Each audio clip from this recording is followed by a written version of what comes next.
I saw somebody on one of these stages once print a human kidney. He had a 3D printer backstage, and he had to supply genetic material, some proteins, what have you. And in the span of his talk, back behind him, there was a machine, and it printed out a human organ of his own design to save somebody's life. That's really impressive stuff, and I'm proud to be here, but that's not what I do. I just hang swings. Some rope, wood, it's not much. Generally not even extravagant ones. If I can, I keep it simple, basic. A lot of times I hang them not where I'm supposed to, so I keep it quick and I get out of there. This talk is titled All You Need Is Rope, and that's more or less true, but it might as well be titled Lessons Learned in Swing Hanging, because that's what I'm going to talk to you about today. Lessons I've learned in the past couple years. I've been hanging swings. I've done it all around the world in some pretty cool locations, and I've hung a lot of them, and I've learned a lot over the process, and it's turned into a bit of a sociological experiment, scientific one. I've eliminated all the crap, and I've just hung up swings in different places for people to see, and I've picked up a lot doing it. So that's what I'm going to talk about today. Does this work? Might work. When I say all you need is rope, I really mean it. This is a stick tied to a piece of rope over a natural stone arch. That stone arch is made out of petrified coral in the middle of a salt flat at 14,000 feet in the Andes.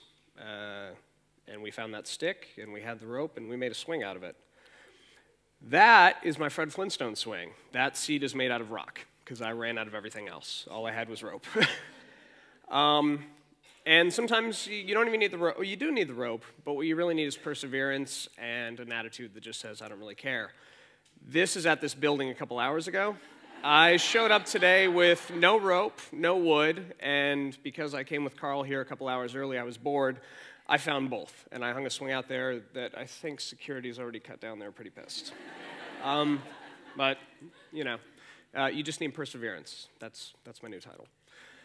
So this is the first swing my friends and I ever hung. This is in San Francisco. We hung it out of curiosity. We didn't have any sort of grand scheme. We didn't know that 2 years later I would end up on this stage. And it was big. It was 3 stories tall for no other reason than we didn't know any better, and it was the inner 9-year-old in me saying, bigger, faster, higher, more awesome. It wasn't easy to hang up. We threw a baseball over that branch, and it did not go up with any sort of ease. Even with a baseball and a string, it took some doing, but we hung it, and we got it up, and we learned a couple things real quick. One, our curiosity was totally validated. We put it up just, it was selfish. We wanted to just play on a swing. And it turned out that not only was it as good as we'd hoped and as good as our youth had told us, but it was awesome. And that want to hang up one was immediately replaced with a need to hang up a dozen more.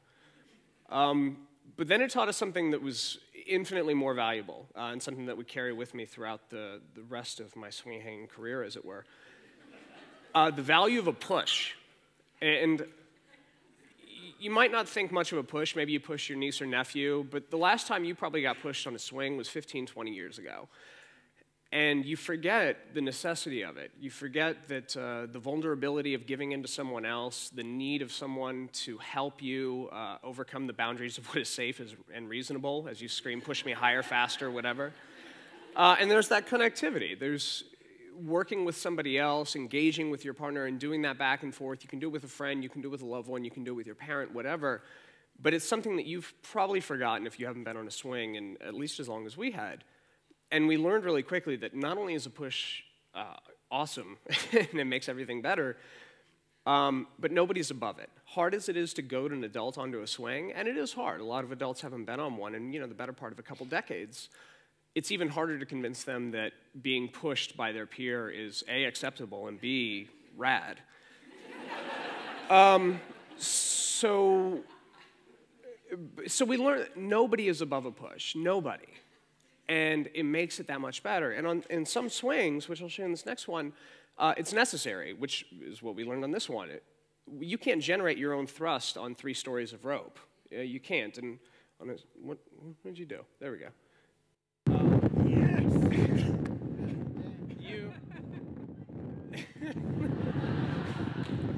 You can't generate your own thrust on 3 stories of rope, so you need that push on some of it. It's necessary, but nobody's above it, and it's amazing. So hanging swings in San Francisco, we learned quite a bit, and we got to experience a lot, and one of the best things that we picked up was the various reactions from people. And we'd have kids lined up waiting to use these things before we even finished tying the knots, and that's expected.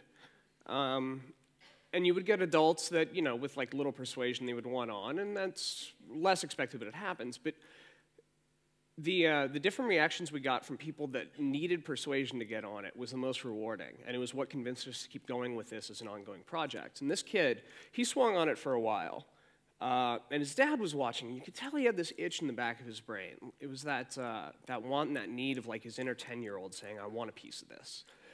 And his dad, he looked on for a while, and we saw it going on, so we persuaded him. You know, we asked, we said, hey, do you want to get on the swing? And he hesitated for a minute, and his kid begged him. And once his kid begged him, it was game over. He wanted on, and he got on. So he's a little overweight, and he sort of shuffles onto this thing. And I asked him, you know, having learned at this point how great it is, I said, do you want to push? And, you know, he hesitates for a moment. And then you can just see the kid in him take over. And he's like, all right, you know, give me a push. And he's a little embarrassed by the fact that he agreed, but he's already nodding, and he's on the swing, and he shuffles on. So I haul him back, and I shove him. And the second I push him off, he squeals somewhere between puppy and 13-year-old girl. It was a yelp that escapes his lips, and he blushes red as soon as he does it because he knows he did, but he doesn't care. And that wind gets in his hair, and he's all about it. You know, he's in the moment, and he doesn't care, and the gravity touches him, and he's very much into the moment. And his kid's eating it up, because he probably hasn't seen his dad this happy in years. And that was actually a turning point for us, a moment when we realized that we knew we were doing something interesting, but we were doing something that affected people in a different way than they normally did. They'd go about their everyday life, but if we could snag them in a park while they were in the middle of going about their business and put them onto one of these things, they'd go 10 years old all over again. And that was awesome. So I started hanging swings pretty much everywhere I went. We put our name on the bottom of the swing. We put a web address, and we encouraged feedback, or at least we just hoped that we would get some. And we did, in a way that I didn't really anticipate. The emails flooded in. We got letters from all kinds of people talking about how they would find our swings in the park, and not only how it affected their day, because at this point that's to be expected, but there was a trickle-down effect. I wish I had time to read you a bunch of them, but I don't, unfortunately. But one, to give it a synopsis, was from a woman and her daughter. And they talked about how they were having a miserable day. They were in town visiting whomever, and it just wasn't that good of an experience. And they came across our swing. And again, that push, that connectivity, they were able to play with each other on that swing and push each other back and forth, daughter pushing mom, mom pushing daughter. And it really raised their emotions. And not only did it affect them, but they said throughout the day, it impacted those they came into contact with. So we had an effect that was trickling down. It was impacting not just those who sat on our swings, but those they came into contact with. And we realized that we were doing something that not only, you know, pleased us in a very direct way, but it was doing legitimate good. What we were doing to people's emotions was actually a benefit to society, and it was in a relatively easy manner. We were just doing something that was easily overlooked. You know, with a little bit of creativity and ingenuity and just having fun because we acted like we were 8, we were actually bettering people. So that's really when it took hold that we were doing something special and that we'd stumbled across something that was genuinely good. So about 1.5 years ago, I get offered this grant to hang swings in LA. At this point, I've hung some in a couple of different countries. I've done it all over America. And this foundation in Los Angeles says, will you please come to LA and hang some swings for us? And we didn't really understand why. We didn't really understand why someone was willing to pay for us to do what we'd just been doing for fun. I'm sure you do a lot of things for fun. Nobody else is paying for you to go do it. And then we realized it was because they had seen these videos of San Francisco, and they'd seen a video of us hanging swings in Panama, and it was the power of the media. We knew that what we had done, you know, it affected one person, and even trickling down, it affected those that came into contact with throughout the day, but it hadn't had like a huge effect. And that's what we had here was our media was affecting people in a mass amount. the idea of watching somebody smile and happy and giddy and hanging swings, we had accidentally created what was basically a mass call to action. It was a call to action asking people to, in a creative way, better the days of those around them, impact them in some way through, you know, an overlooked and fairly easy medium. And that was so effective that we realized, okay, if we're going to continue to do this, then we need to create media that will impact a much wider audience. It's one thing to get a couple of people that sit on your swing to have a good day. It's a whole other thing to actually get 500,000 people to go out and recreate what you're doing. So we did LA, and we did it well. We hung 50 swings in a weekend, which if you've been to LA and seen their traffic, hanging 50 of anything in a weekend is impossible. And we filmed it, and we put that video out for people to see. This is, I believe, a clip of the video.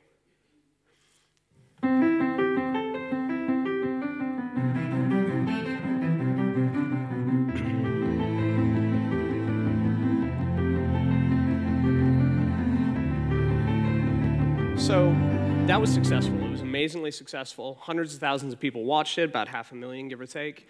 And people wrote in telling us that they've been inspired to create their own things within their community. A project started up to rehang swings in Detroit. Toronto decided to issue a grant in our name and hang their own swings. There's a whole foundation in Florida that hangs swings now. People all over the place. I just got an email today from somebody in Germany saying that they were hanging swings. And that's great. As long as you look at it as swings are more than just hanging a swing. It really is truly doing something different, and in a very small way, it's doing something unique to impact the emotions of those around them. And that's amazing. So we inspired that, and it happened. And we decided, why stop here? Let's see where we can go with this. So we proposed to the world. We said, how about you fund us to go to Bolivia and hang swings for a month? And we had our reasons. Half of Bolivians are under the age of 20, 22% of their kids work to support their families, 60% is below the poverty line. I mean, it's a good place to go there, and if you're going to try and use a vehicle that restores a lost childhood and is a throwback to forgotten youth, why not there? So we did. We asked Kickstarter for $4,800. They gave us $12,000. So Swings Bolivia happened, which is what I was just doing. We covered all of Bolivia, all the way from the depths of the Amazon with our little jungle swing there to the high Andes out in the middle of nowhere. And it wasn't without its problems. We prepared for everything that we could in that country. None of what we prepared for happened. Everything that we didn't prepare for did happen. We ran into a lot of unexpected difficulties. For example, kids. That forgotten youth, that lost childhood that we were trying to throw back to, as it turns out, if you start working at age 9, if the last time you were on a swing was age 8, if you've been supporting your family since you were 11, there is no forgotten childhood to go back to. Sad as it may be, what we do in the first world of getting an adult to go on a swing and break them out of the normal work routine and go back to when they were a kid, you can't do that there. We didn't get a single adult on a swing. It just doesn't happen. It's not that it's a social boundary for them to cross. It's that getting on a swing when you're a full-grown adult just doesn't even compute. It doesn't make sense, which is fine. It was unexpected, but it turned out to be about the kids, which is well and good. Those kids are adorable. So we started hanging up swings for kids, and it was good. It was just the first of many, as I said, things that we weren't prepared to deal with there. We found ourselves in villages at 14,000 feet because we didn't really know what we were doing with no trees. So we hung swings from volcanic rock, which is good. It's a great swing, but we planned on trees, and turns out they don't have trees in the Andes. Who knew?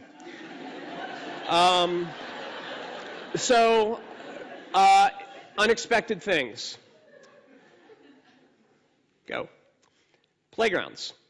We found this everywhere that we went in the country. Every city had one playground. Bigger cities had more than one. None of them had swings in them. I got the impression that 15, 20 years ago they got a grant from a European country, or maybe they had some sort of influx internally. In any case, they installed playgrounds, but they had no swings. We spoke with one woman in a town called Chulamani who said as long as she knew, there had never been swings in her playground ever, and she looked like she'd lived there a while. So a big part of our mission, and something that we didn't expect, we hang rogue swings in trees for adults to find, was actually rehanging swings in playgrounds for kids, playgrounds that should have had swings. They had the mounts, they just didn't have the hardware. And that was one of our most instantly heartwarming and validating experiences, but it was something that we didn't even know we were going to end up doing. So, I mean, that's what would happen. We'd show up in a playground with no kids, and within 10 minutes of starting to put up those ropes, the kids would be trying to tie the knots for us, and they'd be there ready and willing to swing. And that was a reoccurring theme through the whole trip, which was awesome, just didn't know it was going to happen. So lots of swings, lots of playgrounds, lots of kids. Didn't plan on any of it. This was actually the first time that that happened. We had just finished a 5-day tour through the high Andes. We had hung up all of our rope, all of our wood. That was actually when you saw that rock swing with the seat. That was our last one we put up. I had ran out of wood, so we used that piece of rock. And as we're getting ready to leave, we go through a town called San Cristobal. And that town was the last stop. We were just going to stretch our legs for 15 minutes, and we come across a playground with no swings in it, first one we'd seen. And we say, well, we've got to fix this.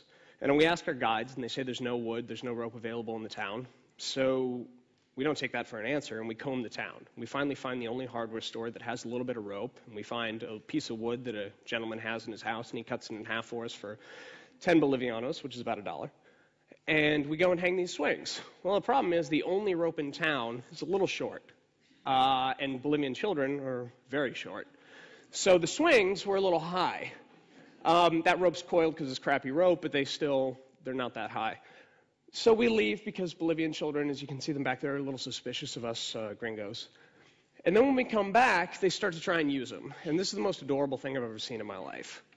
The littlest kid, the one closest to you, he wants to get on the swings. The other two are actually tall enough that they could use them, but it's the little one that wants to get on. And he's trying, and they're helping him problem solve. So the first thing they do is they put down a rock. And he tries to stand on it, but it's not quite good enough. So then they put that backpack on top of the rock. It's still not good enough. In fact, the backpack slips, it's worse. So they take the rock away, and they put down 2 backpacks, and they put down the rock. And he can almost make it. He can't quite get up there. And again, these 2 kids, they could get on the swings and swing all they want, but it's that little one that wants on. And it's that connectivity, it's that bonding. They're trying to use it together, and nothing resonates more for that. Nothing resonates more for us than this scene. So now, that little kid, he's trying to get on. He's got the backpacks, the rock, and he can't quite make it. So that big kid you see behind him goes, I'm going to weight this down. I'm going to cinch it down as hard as I can. And he does. And he sits on it, and it makes it just enough. He pulls it down that ½ centimeter so the kid can get on. And then he shoves him off. And he shoves him off, and he pushes him, and that, for us, ties the entire project together. It makes it so perfect because nobody is above that push, and it's so great. And those kids are the happiest things I've ever seen, and they are so ecstatic to have solved this together, and they're so ecstatic to be pushing each other. And it's beautiful. It's great.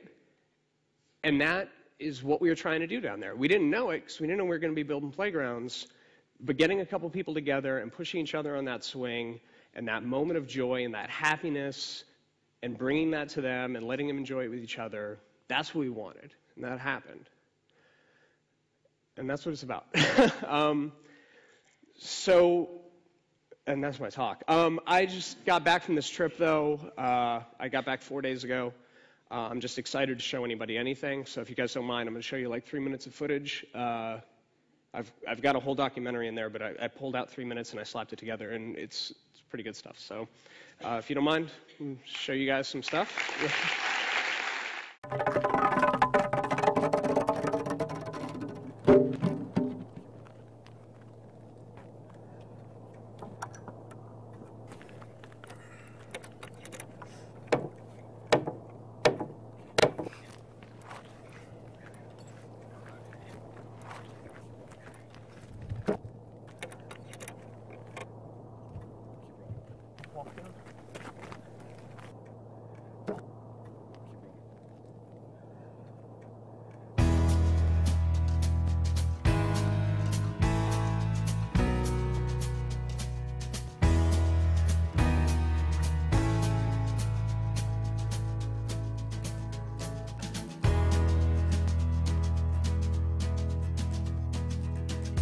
Chords are old, but we shake hands, 'cause I believe that they're the good guys. We can use all the help we can. So many minor chords outside. I fell in love with the sound. Oh, I love to sing along with you. We got tunes we kicked around. Song. We got a bucket that the tunes go through. Babe, we both have dry spells. spells, hard times, and bad lands. I'm a good man for you. I'm a good man.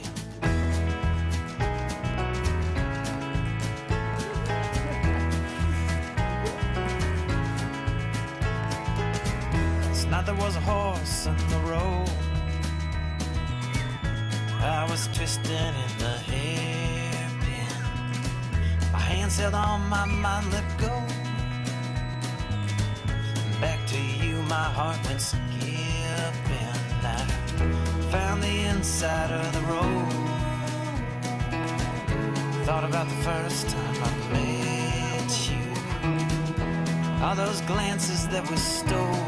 Sometimes, if you want them, then you got to. Babe, we both have dry spells, hard times, and bad lands. I'm a good man for you. I'm a good man. Babe, we both have dry spells, hard times, and bad lands. I'm a good man for you. I'm a good man.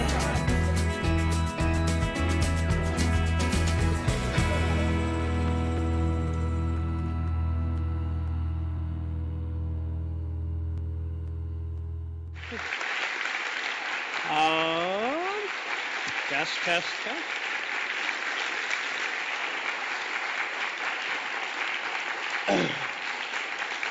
Thanks. So to summarize, all you need is rope and a little perseverance and a budget. Thanks.